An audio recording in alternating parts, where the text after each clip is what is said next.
Hello everybody, this is Clark again.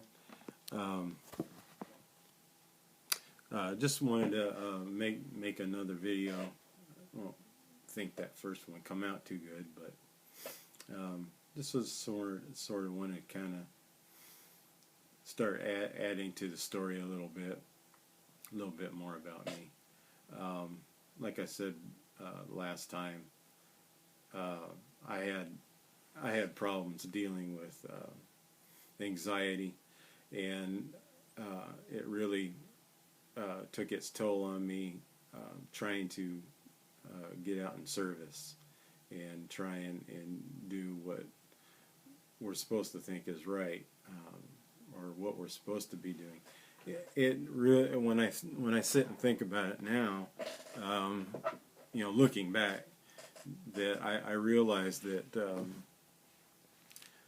we were in a situation where we're working towards our salvation, and it's a terrible thing to have to come to grips with that, because we all knew that that wasn't true, and it would be spoken of during the meetings that they called it undeserved kindness.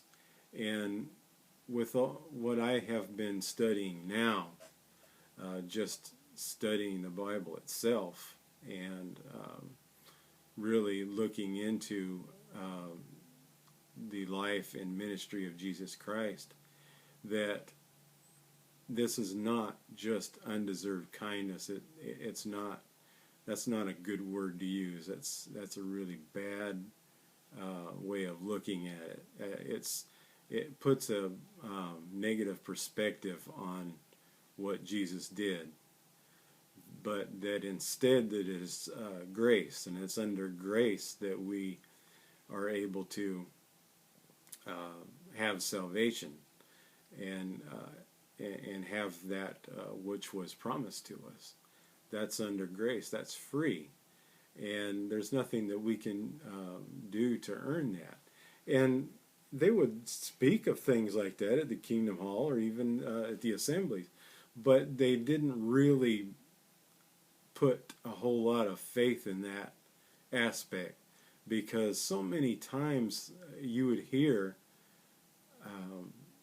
especially young pioneers that were going to school the first time. I can remember one time feeding the pioneers during their school, and helping them with that, and then they would share their experiences and their life, a little bit of what they were thinking and why they decided to pioneer. And you would always hear somebody say, well, I just thought, how can I feel that I can be in Jehovah's new world if I wasn't doing this? And really, you think about it, and it's like, well, why would you think that way? It's not something that we can work into anyway. We can't buy our way into salvation. You can't just pay, for instance, pay money to get out of going to hell and going to heaven. It's sort of the same thing. I'm going to go out in service this amount of times, and I'm getting points, and if I reach a certain amount of points, I'm going to get in the new world. That's ridiculous. You would hear experiences on the platform at assemblies, same thing.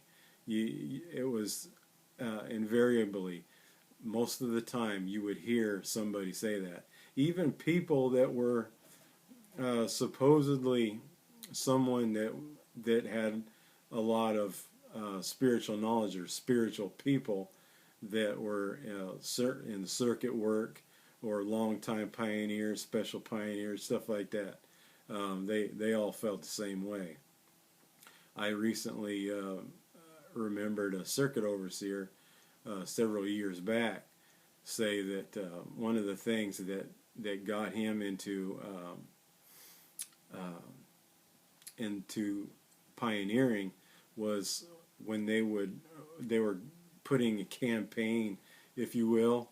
I can remember at our assembly hall at the time, they had banners all over the place saying, if you could go to Jehovah in prayer right now, could you give him a true reason why you're not pioneering?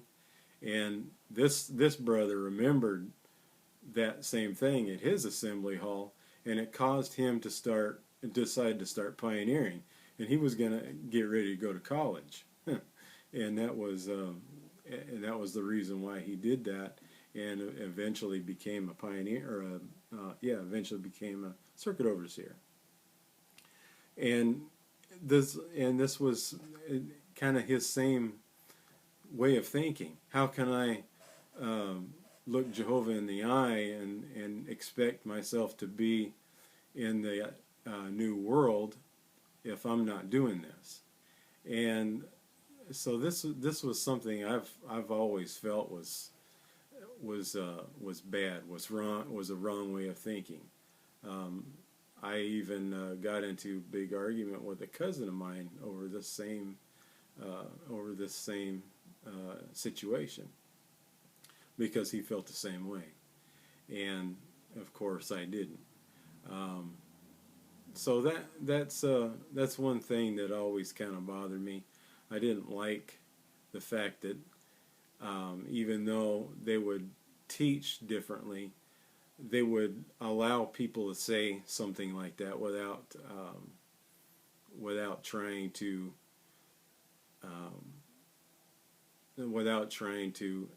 help them to understand that this is not the purpose.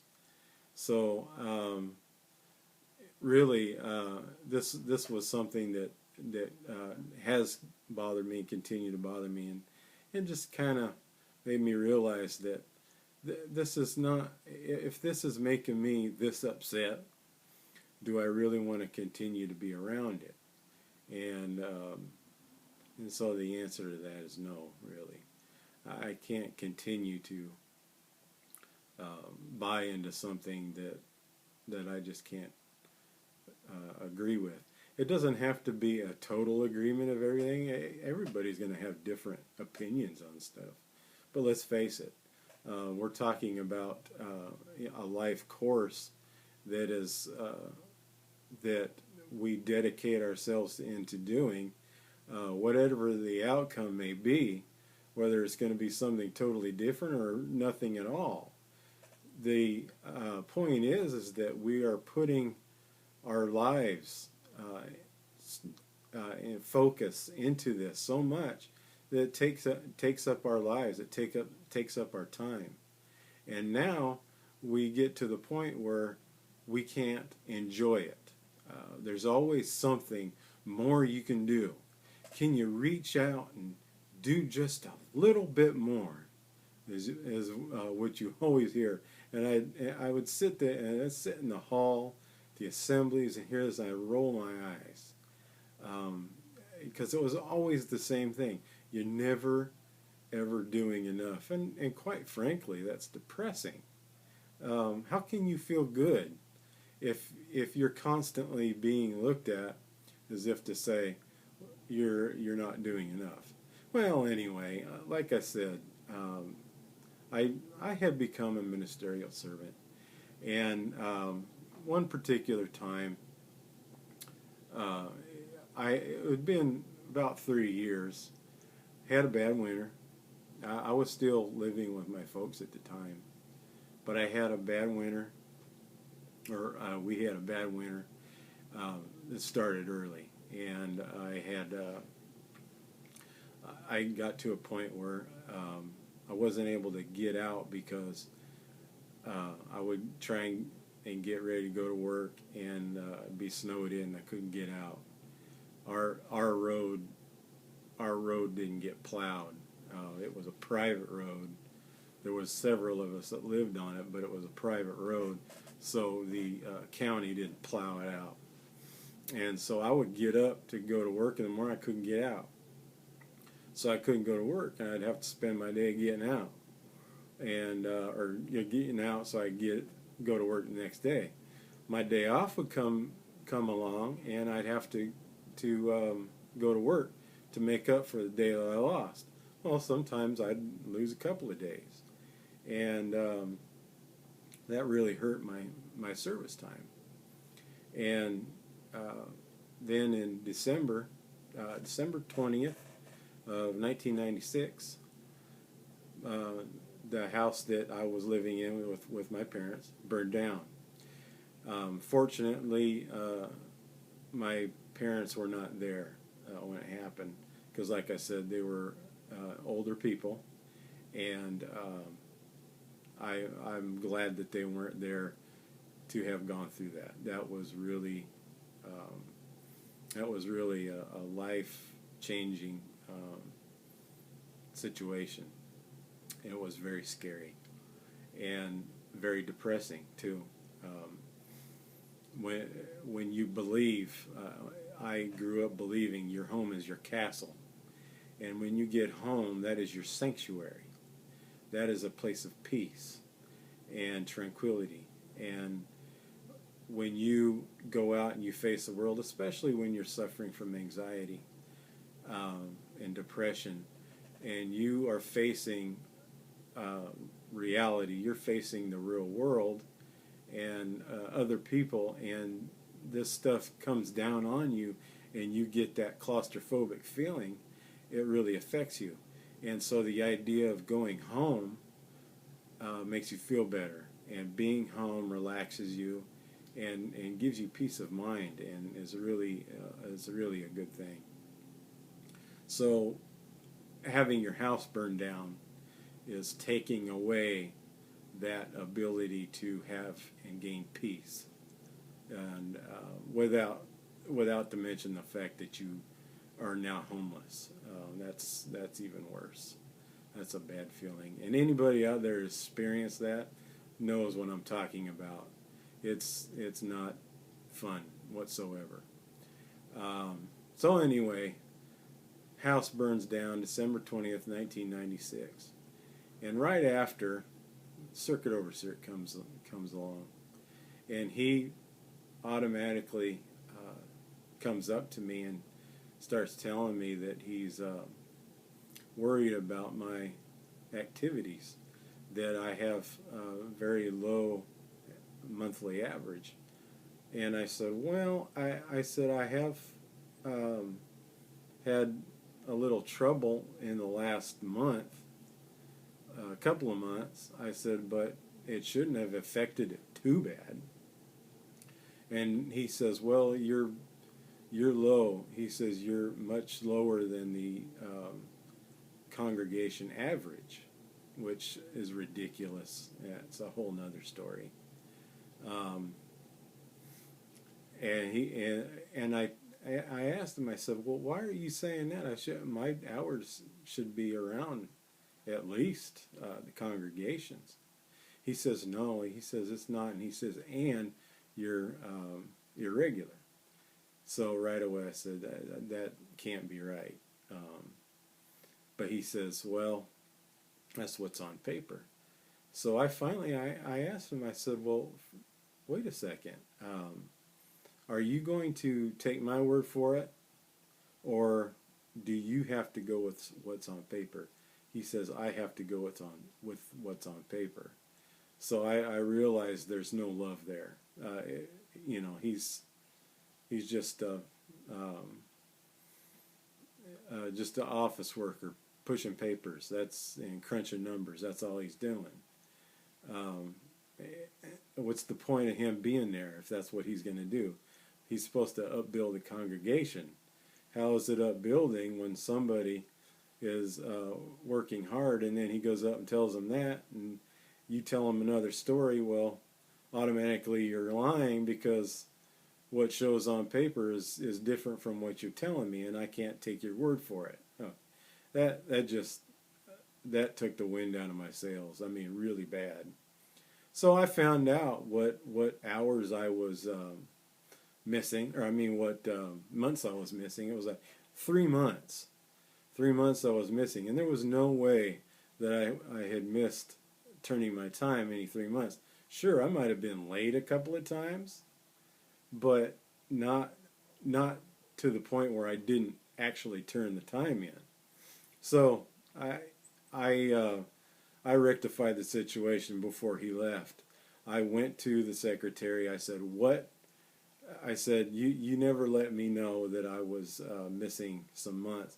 I said, "So I want to know right now what months I'm missing." He told me. I went home, got all my information, and I handed them to him. While the circuit overseer was still there, and I let the circuit overseer know that I have, that even though I stand by the fact that I turned that time in, but that just for their sake, that I turned in new slips with my time. And if he decides to look back and find the old slips, they're going to be the same. There's no deviation whatsoever. And he says, "Okay, thanks. I appreciate you doing that."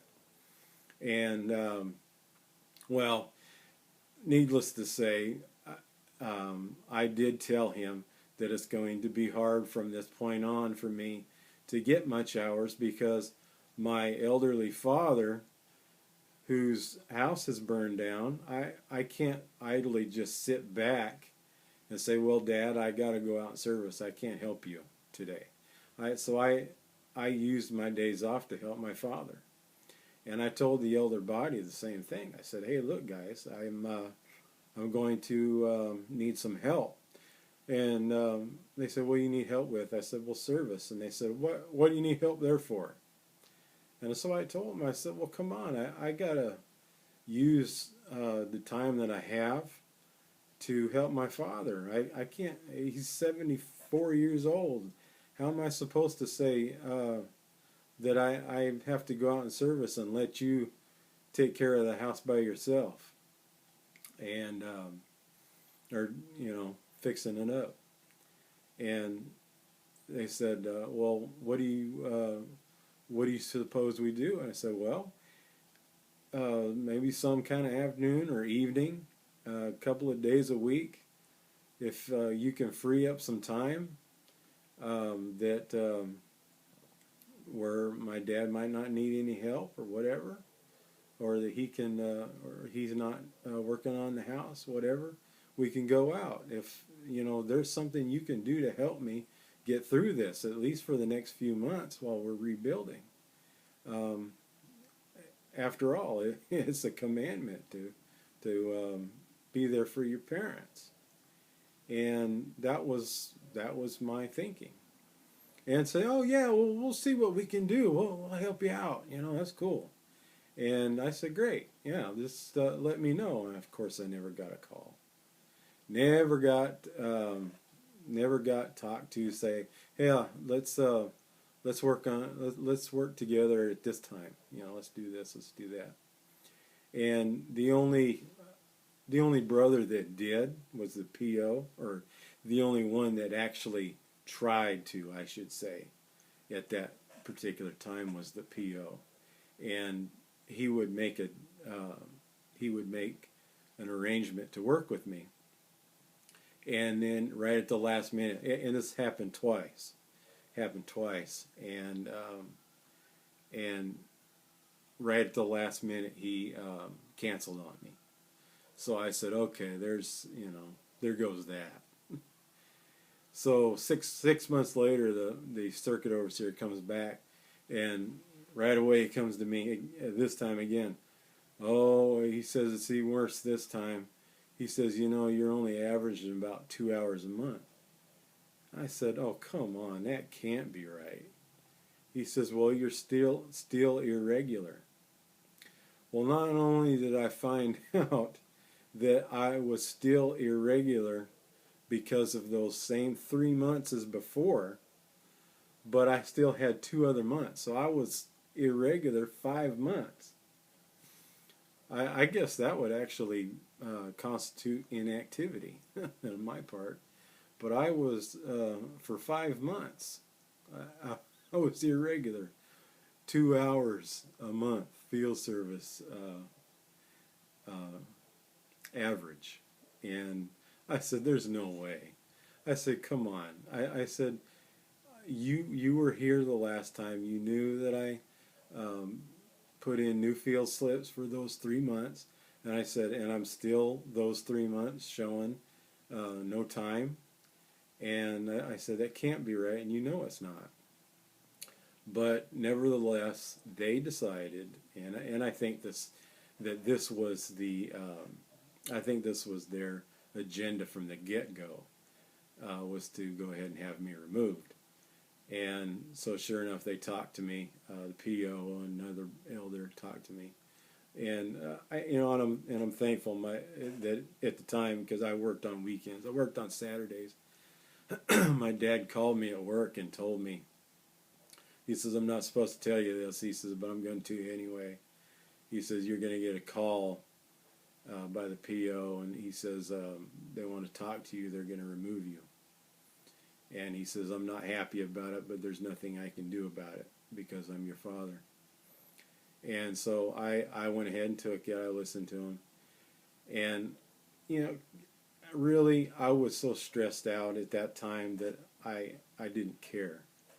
So they told me, they said, if you feel like this is wrong, you can appeal it. And I just looked at him. I said, I said, really, I'm so stressed out. I'm not going to do that. So I didn't. And that really affected me to the point where I had tried a few times in the years since to get myself in there, and constantly, well, we'd like to see you do this, we'd like to see you do that. And I finally said, you know what, it's not worth it, forget it, I'm not going to do this. And that after that, when it got to that point where my thinking was like that, then I began to start realizing, do I really want to be here?